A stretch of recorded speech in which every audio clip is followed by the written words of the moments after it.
बघूयात पुढची बातमी। गोदावरीच्या नदीच्या पात्रामध्ये रंगपंचमी खेळून गोदामाईची अवहेलना करणाऱ्यांवरती गुन्हे दाखल करा।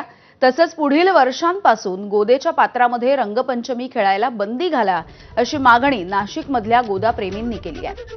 रंगपंचमी खेळणाऱ्या हुल्लडबाजांनी गोदावरी नदीपात्रामध्ये चपला आणि बूट एकमेकांवरती फेकून रंगपंचमीच्या उत्सवाचं अत्यंत ओंगळवाणं असं स्वरूप दाखवलं।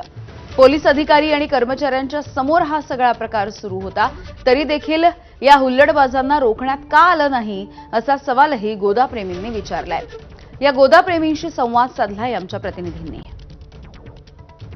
या गोदावरीला नाशिककर आईचा दर्जा देतात, गोदामाई असं म्हणून तिला संबोधतात। तिचं जे जल आहे त्याला पवित्र तीर्थ मानतात। इथे कोणी चप्पल बूट घालून येत नाही आणि अशा गोदावरीमध्ये चप्पल फेकून बूट फेकून एक ओंगळवाणं स्वरूप गोदावरी नदीमध्ये रंगपंचमीचं काल बघायला मिळालं। दादा, नेमकं काल काय घडलं?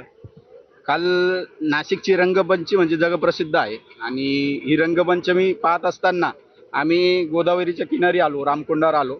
तिथे चपलांचा एकमेकांना मारा चालू होता। अनेक युवक आणि अनेक लोक या नदीत मजा घेत होती आणि चपला मारून एकमेकांना आनंद घेत होती। हे बाहेरून पाहणारी जी पब्लिक होती ते स्वतः ते देखील पायातली चप्पल काढून आत टाकत होते। ते असं दृश्य मला बघावं गेलं नाही आणि मी त्वरित इथं उतरलो आणि गजेंद्र पाटील सर होते, त्यांना सांगितलं, सर तुम्ही इथं थांबा, मी सगळ्या चपला बाहेर काढायचं नियोजन करतो। तसं मी तिथले युवक जे होते आसपासचे त्यांना जागृत केलं आणि त्या चपला सगळ्या बाहेर काढल्या। तरी पण एक दुःख झालं, नाशिकची रंगपंचमी ही आपली नाशिककरांची जगायचा दिवस असतो आणि काल गोदावरीसाठी हा अत्यंत वाईट दिवस होता। गोदावरीचं प्रदूषण तर वाढवण्यात आलं, परंतु त्याच बरोबर चपला बूट फेकून हिचं पावित्र्य धोक्यात आणले। त्यामुळे तत्काळ गुन्हा दाखल करावा, अन्यथा नाशिक महानगरपालिकेला कोर्टात खेचण्याचा इशारा नाशिकच्या गोदाप्रेमींनी दिलाय।